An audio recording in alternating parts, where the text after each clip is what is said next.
ஓம் சாந்தி.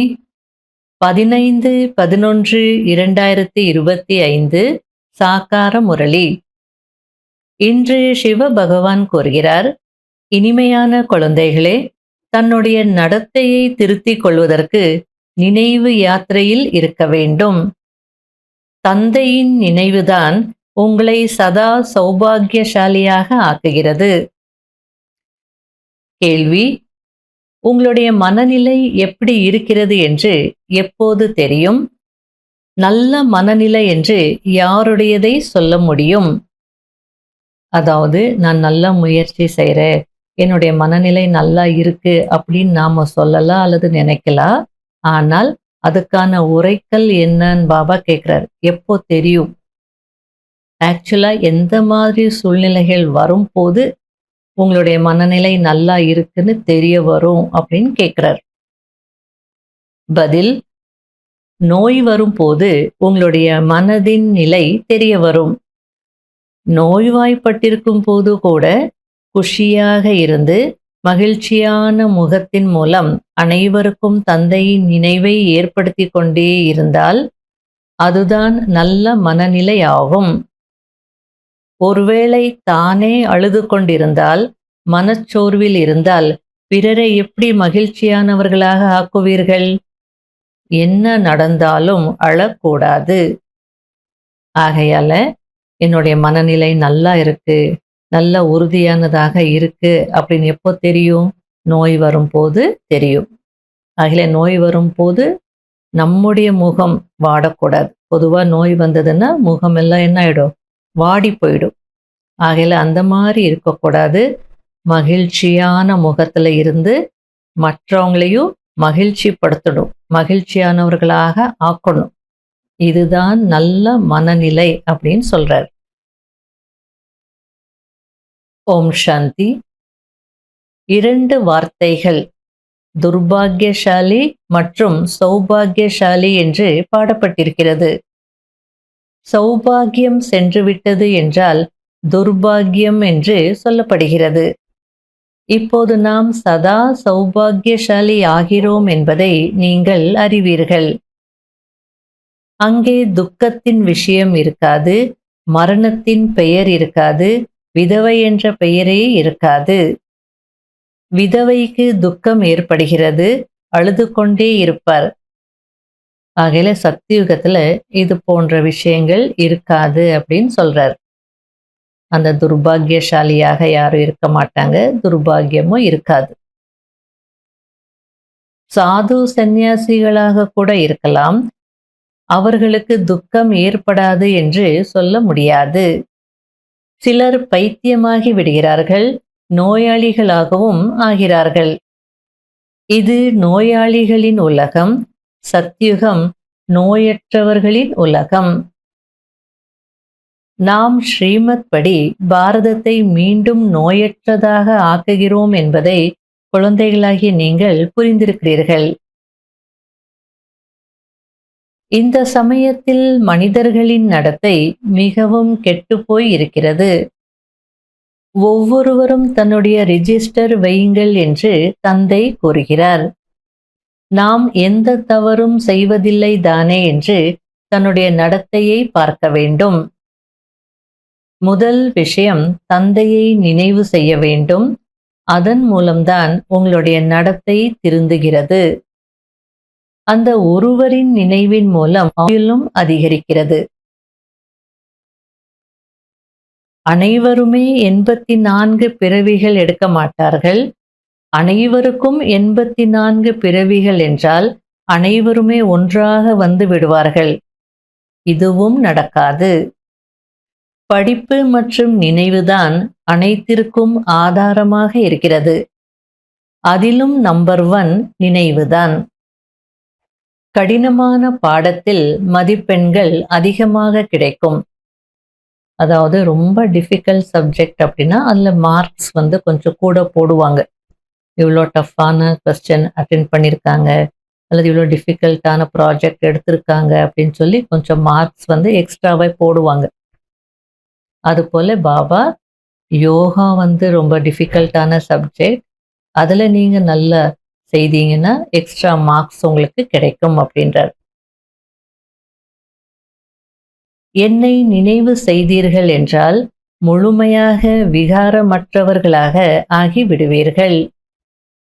முதலில் நான் எந்த அளவிற்கு தாரணை செய்கிறேன், எந்த அளவிற்கு நினைவு செய்கிறேன், என்னுடைய நடத்தை எப்படி இருக்கிறது என்று தன்னை பார்க்க வேண்டும்.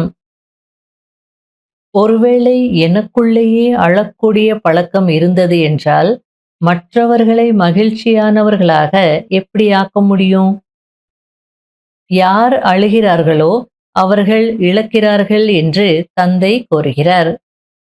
என்ன நடந்தாலும் சரி, அழவேண்டிய அவசியம் இல்லை. நோய்வாய்ப்பட்டிருக்கும் போது கூட குஷியாக தன்னை ஆத்மா என்று புரிந்து கொண்டு தந்தையை நினைவு செய்யுங்கள் என்றாவது பிறருக்கு சொல்ல முடியும். அதாவது நோய் வந்துடுத்து ஒரு மனிதனுக்கு அப்படின்னா, ஒரு சின்ன பல்வலியாக இருந்தாலும் சரி, எதுவாக இருந்தாலும் சரி, அந்த வலி அந்த சரீரத்தின் பக்கம் இழுத்துக்கிட்டே இருக்கும். அந்த வலி முகத்துல தெரியும். வலிக்குது, ஒரு மாதிரி இருக்கு. சொல்லலைனாலும் அந்த முகத்தை சுளிப்பாங்க. அந்த வலி முகத்துல தெரியும். அதுக்கு பாபா புரிய வச்சுட்டு இருக்கார். அந்த மாதிரி உங்களுக்கு தெரியக்கூடாது. குஷியா இருக்கணும். உங்களை பார்க்க வரவங்கள கூட நீங்க உங்களை ஆத்மா என்று உணர்ந்து தந்தையை நினைவு செய்யுங்கனாவது சொல்லணும். அந்த அளவுக்கு நீங்க உங்களுடைய சரீரத்திலிருந்து விடுபட்டு இருக்கணும். ஆத்மா உணர்வுல இருக்கணும். அந்த ஆத்மாவின் குஷி, ஆத்மாவின் சுகம் முகத்துல தெரியணுன்றார். ஆகையில நோய் வரும் போதுதான் உங்க மனநிலை எப்படி இருக்குன்றது தெரிய வருது. ஆகையில பயிற்சி பண்ணுங்க. கால்ல வலி இருக்கு, கையில வலி இருக்கு, தலையில வலி இருக்கு. அங்கிருந்து உணர்வை எடுத்துருங்க. நெற்றிக்கு கொண்டு வாங்க. ஆத்மா உணர்வுல இருங்க. உங்களுடைய உறுப்புகளுக்கு சகாஷ் கொடுங்க. எங்க வலி இருக்கோ அங்க நல்ல டார்ச் லைட் அடிக்கிற மாதிரி நல்ல சகாஷ் கொடுங்க. அப்போ அங்க வலி இருக்கும். ஆனா நீங்க ஃபீல் பண்ண மாட்டீங்க. அப்போ உங்க முகம் மகிழ்ச்சியாக இருக்கும். உங்களை பார்க்க வரவங்கள கூட நீங்க பாபாவை பத்தி பேசலாம். பாபாவை நினைங்கன்னெல்லாம் சொல்லலாம். நோய் வரும்போது கூட சேவை செய்யலாம். ஆகையில நோய் தான் உங்களுடைய மனதின் உரைக்கல் அப்படின்னு சொல்றாரு. அப்படின்னா நோய் வரும்போது நம்முடைய மனநிலை எப்படி இருக்குன்னு தெரிஞ்சிடுறது. சில பேர்ல ஒரு சின்ன வலி கூட பொறுத்துக்க மாட்டாங்க. தாங்க மாட்டாங்க. ஐயோ வலிக்குது, ஐயோ இப்படி இருக்கு, ஐயோ அப்படி இருக்குன்னு அந்த நோய் கான்சியஸ்ல இருப்பாங்க. அதனால சோல் கான்சியஸ்ல இருங்கன்றார். இந்த உலகம் புதிதாக இருக்கும்போது அங்கே அனைத்து பொருட்களுமே சத்தோ பிரதானமாக ஃபர்ஸ்ட் கிளாஸாக இருக்கும் என்பதை நீங்கள் அறிவீர்கள். பிறகு பழையதாகி கலைகள் குறைந்து கொண்டே செல்கிறது. இப்போது தந்தை உங்களுக்கு உண்மையிலும் உண்மையான சத்திய நாராயணரின் கதையை சொல்லிக் கொண்டிருக்கிறார். இப்போது இருப்பது இரவு, பிறகு பகலாகிறது. நீங்கள் சம்பூர்ணம் ஆகிறீர்கள் என்றால் பிறகு உங்களுக்காக சிருஷ்டியும் அதுபோல்தான் இருக்க வேண்டும். 5 தத்துவங்களும் கூட சத்தோ பிரதானமாக ஆகிவிடுகிறது. ஆகையால் உங்களுடைய சரீரமும் இயற்கையாகவே அழகாக இருக்கும். நேச்சுரலாகவே பியூட்டிஃபுல்லாக இருப்பீங்க அப்படின்றார். ஆனால் குழந்தைகளாகிய உங்களுக்கு அவ்வளவு போதை இருப்பதில்லை. குஷியின் அளவு ஏறுவதில்லை. நல்ல முயற்சி செய்பவர்களுக்கு குஷியின் அளவு ஏறிக்கொண்டே இருக்கும். அதாவது அந்த குஷியின் பாதரசம் ஏறி இருக்கும் அப்படின்றார். முயற்சி செய்ய செய்ய உங்களுடைய பிராலப்தம், அதாவது உங்களுடைய எதிர்கால பாக்கியம் அருகாமையில் வரும்போது நிறைய காட்சிகள் கிடைத்து கொண்டே இருக்கும். குஷியில் இருப்பீர்கள். ஃபெயிலாகிவிட்டால் பிறகு வெட்கத்தினால் கிணற்றிலோ ஆற்றிலோ விழுந்து இறந்து போகிறார்கள். அதாவது உலகத்துல ஃபெயில் ஆயிட்டாங்கன்னா அவங்களால தாங்க முடியறதில்ல. எங்கேயாவது விழுந்துடணும், செத்து போயிடணும் அப்படின்னு சொல்லி கிணத்துலையோ ஆத்துலையோ கடல்லையோ போய் மூழ்கி இறந்து போயிடுவாங்க. ஆகையால உங்களுக்கு அந்த நிலைமை ஏற்படக்கூடாது அப்படின்னு பாபா புரிய வச்சிட்டு இருக்கிறார். நீங்க சாக மாட்டீங்க. ஆனா தண்டனை அடைவீங்க.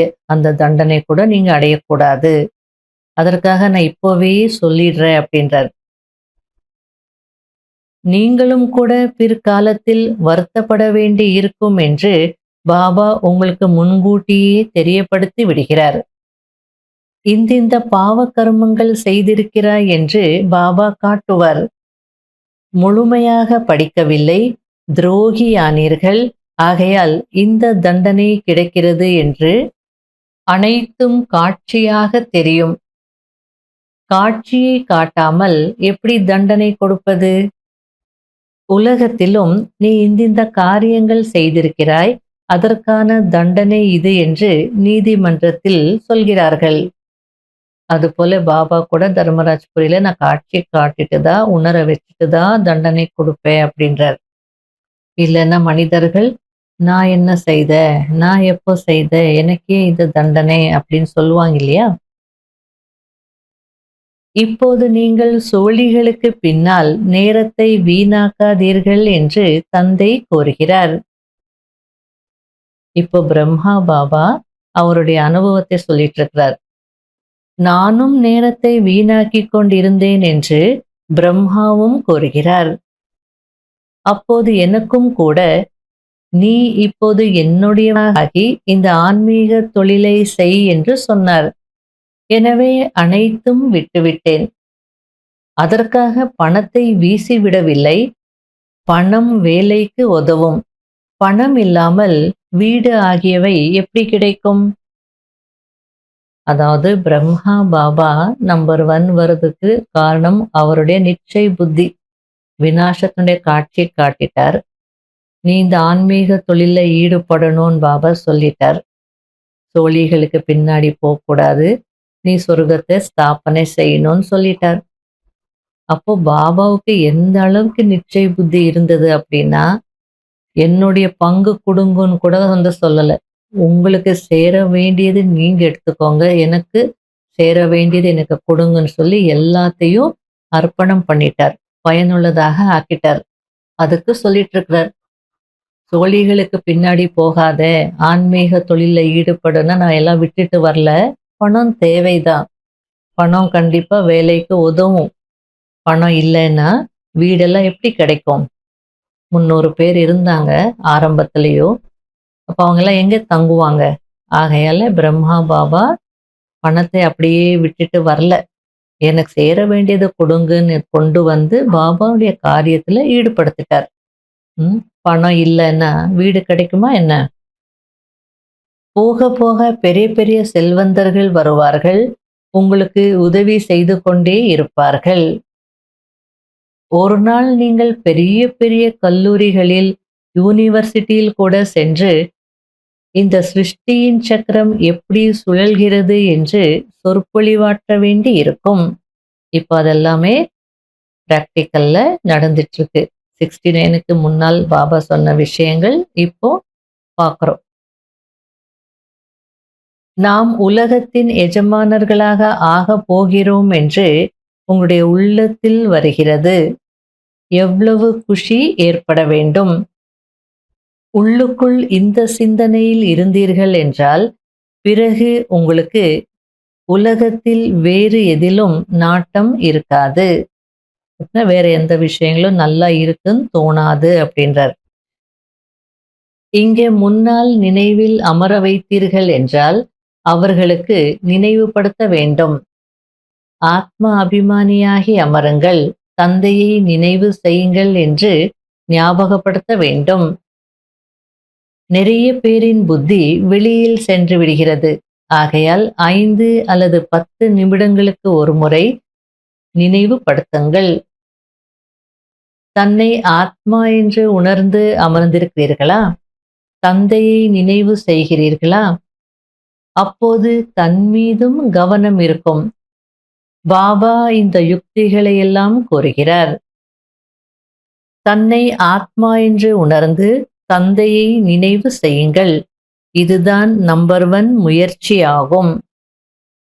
தன்னை ஷரீரம் என்று புரிந்து கொள்வதும் கூட ஒரு கடுமையான வியாதியாகும். ஆகையால்தான் அனைவரும் பாதாளத்தில் சென்று விட்டிருக்கிறார்கள். அவர்களை மீட்க வேண்டும். நல்லது. இனிமையிலும் இனிமையான தேடி கண்டெடுக்கப்பட்ட செல்ல குழந்தைகளுக்கு மாத் பிதா பாப் தாதாவின் அன்பு நினைவுகள் மற்றும் குட் மார்னிங். ஆன்மீக குழந்தைகளுக்கு ஆன்மீக தந்தையின் நமஸ்காரம். கடைபிடிக்க வேண்டிய முக்கியமான சாராம்சம். முதல் பாயிண்ட், தன்னுடைய நேரத்தை ஆன்மீக தொழிலில் பயனுள்ளதாக ஆக்க வேண்டும். வைரத்திற்கு சமமான வாழ்க்கையை உருவாக்க வேண்டும். தன்னை எச்சரித்து கொண்டே இருக்க வேண்டும். ஷரீரம் என்று புரிந்து கொள்ளக்கூடிய கடுமையான வியாதியிலிருந்து தப்பித்துக் கொள்வதற்கான முயற்சி செய்ய வேண்டும். அப்படின்னா தேக அபிமானத்துல வராமல் இருப்பதற்கான முயற்சி செய்யணுன்றார். 2வது பாயிண்ட், ஒருபோதும் மாயாவிற்கு அடிமையாக கூடாது. உள்ளுக்குள் நான் ஆத்மா என்று ஜெபம் போல் ஜெபித்துக் கொண்டே இருக்க வேண்டும். அதாவது ஆத்ம உணர்வில் இருக்க வேண்டும். நாம் பிச்சைக்காரரிலிருந்து இளவரசனாக ஆகிக் கொண்டிருக்கிறோம் என்ற குஷி இருக்க வேண்டும். வரதானம், அனுபவங்களின் ஆழம் என்ற ஆராய்ச்சி கூடத்தில் இருந்து கொண்டு புதிய ஆராய்ச்சிகள் செய்யக்கூடிய உள்நோக்கு முகமுடையவர் ஆகுங்கள். எப்பொழுது தனக்குள் அனைத்து அனுபவங்களும் பிரத்யட்சமாகுமோ, அதாவது வெளிப்படுமோ, அப்பொழுதுதான் வெளிப்படுதல் ஏற்படும். அதாவது பாபா வெளிப்படணும்னா நமக்குள்ள அனுபவங்கள் முதல்ல வெளிப்படணும். அப்படின்னா சொல்ற ஞானத்தினுடைய ஒவ்வொரு பாயிண்ட்னுடைய அனுபவம் நமக்கு இருக்கணும். அப்போதான் பாபாவை பிரத்யட்சம் செய்ய முடியும். அதற்காக உள்நோக்கு முகமுடையவராகி நினைவு யாத்திரை மற்றும் ஒவ்வொரு பிராப்தியின் ஆழத்தில் சென்று ஆராய்ச்சி செய்யுங்கள். சங்கல்பத்தை தாரணை செய்யுங்கள். பிறகு என்ன சங்கல்பம் செய்யப்பட்டதோ அதனுடைய ரிசல்ட், அதாவது அது சித்தி ஆனதா இல்லையா என்று பாருங்கள். அதாவது நினைச்சீங்க, நினைச்சது போலேயே நடந்ததா என்று பாருங்கள் அப்படின்றார். இவர்கள் அனைவரும் ஏதோ ஒரு விசேஷமான ஈடுபாட்டில் மூழ்கி இந்த உலகத்திலிருந்து விடுபட்டு இருக்கிறார்கள் என்ற உணர்வு ஏற்படும் அளவிற்கு அனுபவங்களுடைய ஆழத்தின் ஆராய்ச்சி கூடத்தில் இருங்கள். விஞ்ஞானிகள் பற்றி சொல்லும் போது இது போல நிறைய சொல்லுவாங்க. பார்க்கும்போது அவங்க இந்த உலகத்திலேயே இல்லைன்னு தோணும். சாப்பிட மாட்டாங்க, ட்ரெஸ் பண்ணிக்க மாட்டாங்க, எங்கே இருக்கிறோன்ற நினைவு கூட அவங்களுக்கு இருக்காது. ஏதோ ஈடுபாட்டில் மூழ்கி இருக்கிறாங்க, விடுபட்டு இருக்காங்க அப்படின்னு தான் தோணுமா. அது போல பாபா புரிய வச்சிட்டு இருக்கிறார். எந்த அளவிற்கு நீங்க ஆழமான ஆன்மீக அனுபவங்களில் மூழ்கி இருக்கணும் அப்படின்னா, உங்களை பார்க்கும்போது இவங்க ஏதோ ஈடுபாட்டில் மூழ்கி இருக்காங்க, இந்த உலகத்துல இருந்து விடுபட்டு இருக்கிறாங்கன்னு அவங்களுக்கு தோணணுமா. அந்த அளவிற்கு அனுபவங்களின் ஆழத்தின் ஆராய்ச்சி கூடத்தில் இருங்க அப்படின்றார். கர்மம் செய்து கொண்டே யோகத்தின் சக்திசாலி நிலையில் இருப்பதற்கான பயிற்சியை அதிகப்படுத்துங்கள். எப்படி பேச்சில் வருவதற்கான, அதாவது சப்தத்தில் வருவதற்கான பிராக்டிஸ் இருக்கிறதோ, அதுபோல் ஆன்மீக தன்மையில் இருப்பதற்கான பயிற்சி ஏற்படுத்தி கொள்ளுங்கள். ஒரு நாள் ஃபுல்லு மௌனமா இருந்தாலும் அடுத்த நாள் ஆட்டோமேட்டிக்கா பேசுறோம் இல்லையா, சப்தத்துல வர்றோம், அந்த பிராக்டிஸ் இருக்கு. அதே போல ஆன்மீக தன்மையில இருப்பதற்கான பிராக்டிஸையும் நீங்க ஏற்படுத்தி கொள்ளுங்கள் அப்படின்றார். ஸ்லோகன்: திருப்தி என்ற சீட்டில் அமர்ந்து சூழ்நிலைகளின் விளையாட்டை பார்ப்பவர்கள்தான் திருப்தி மணி ஆவார்கள். அவ்யக்த சமிகை: எப்படி ஹட்டயோகிகளால் தன்னுடைய சுவாசத்தை எவ்வளவு நேரம் விரும்புகிறாரோ அவ்வளவு நேரம் நிறுத்த முடிகிறது, அதேபோல் சகஜ யோகி, இயல்பான யோகி, சதா யோகி, கர்மயோகி, சிரேஷ்ட யோகியாகிய நீங்கள் உங்களுடைய சங்கல்பத்தை, சுவாசத்தை பிராணேஸ்வர் தந்தையினுடைய ஞானத்தின் ஆதாரத்தில் என்ன சங்கல்பம் செய்கிறீர்களோ, எப்படிப்பட்ட சங்கல்பத்தில் எவ்வளவு நேரம் நிலைத்திருக்க விரும்புகிறீர்களோ அவ்வளவு நேரம் அதே சங்கல்பத்தில் நிலைத்து விடுங்கள். இப்பொழுது சுப சங்கல்பங்களில் இருங்கள். அடுத்த கணமே ஒருவருடைய அன்பு, அதாவது ஒரே ஒரு தந்தையின் சந்திப்பின் அஷரீரி ஆகுவதற்கான ஒரே ஒரு சுத்த சங்கல்பத்தில் நிலைத்து விடுங்கள். அதாவது இப்போ நல்ல சுத்த சங்கல்பங்கள்ல உங்க மனம் இருக்கட்டும். அடுத்தது ஒரு நொடியில ஒரு சுத்தமான எண்ணத்தில் இருக்கணும். நிறைய எண்ணங்களும் இருக்கணும், ஒரு எண்ணத்திலையும் நிலைத்திருக்கணும். ஒரு எண்ணத்துல நிலைத்திருப்பது அப்படின்னா ஒருவருடைய அன்பு அல்லது ஒரு தந்தையின் சந்திப்பின் அனுபவம் அல்லது அஷரீரி ஆகுவதற்கான ஒரே எண்ணத்துல நிலைத்திருக்கணும். இந்த பயிற்சி தேவை அப்படின்றார். ஹட்டயோகிகள் சுவாசத்தை நிறுத்துறாங்க, ஆனால் நீங்க ஒரு எண்ணத்துல நிலைத்திருப்பதற்கு முயற்சி செய்யணும். ஒரு எண்ணத்துல இருக்கிறீங்கன்னா அந்த எண்ணத்திலேயே நிக்கணும் மனம். அது போன்ற பயிற்சி செய்யுங்க. ஓம் சாந்தி.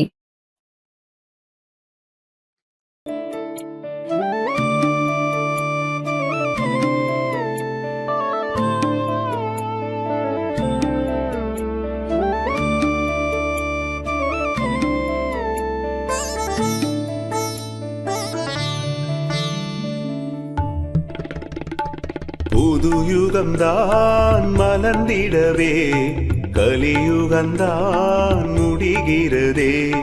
புது யுகம்தான் மலர்ந்திடவே கலியுகம்தான் முடிகிறதே. சொர்க்கம் போக நாமும் தன்னை மாற்றியே, சொர்க்கம் போக நாமும் தன்னை மாற்றியே உலகை மாற்றுவோம் விரைவிலே. புது யுகம் தான் மலர்ந்திடவே கலியுகம் தான் முடிகிறதே.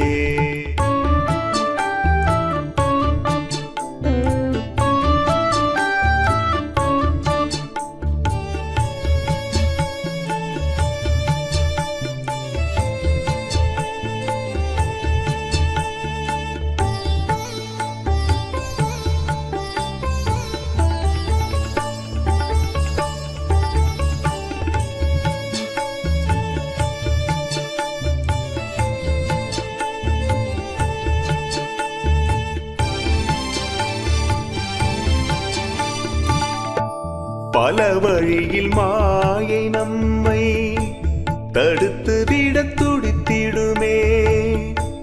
முறியடித்து முயற்சி செய்தால் ராஜ்யமும் கிடைத்திடுமே. பல வழியில் மாயை நம்மை தடுத்து விட துடித்திடுமே.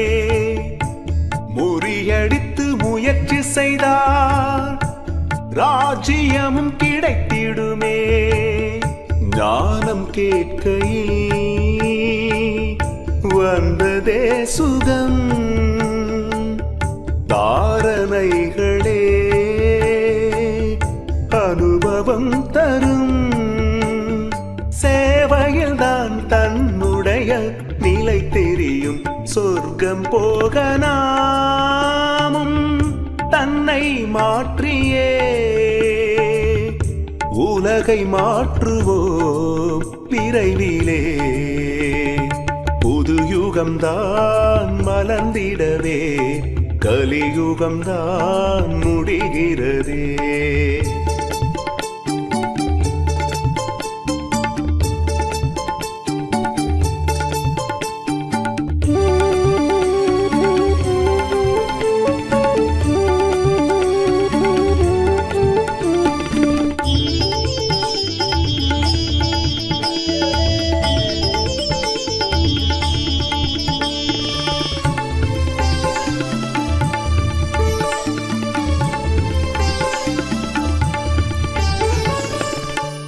அபுமலையில் தோன்றியதே ஞானமெனும் சூரியனே, சூரியனும் உதித்ததனால் இருள் உலகம் விழித்திடுமே.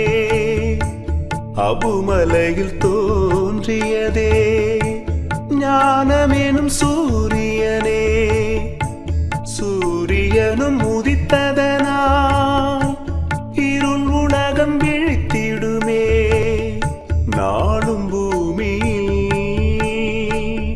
செய்த தீவினை தீர்க்க வேண்டுமா? தந்தையை நினை, அவர் நினைவில் இருப்பதனால் உயரும் நிலை சொர்க்கம் போக நாமும் தன்னை மாற்றியே, சொர்க்கம் போக நாமும் தன்னை மாற்றியே உலகை மாற்றுவோம் விரைவிலே. புது யுகம்தான் மலர்ந்திடவே கலியுகம்தான் முடிகிறதே. புது யுகம்தான் மலர்ந்திடவே கலியுகம்தான் முடிகிறதே.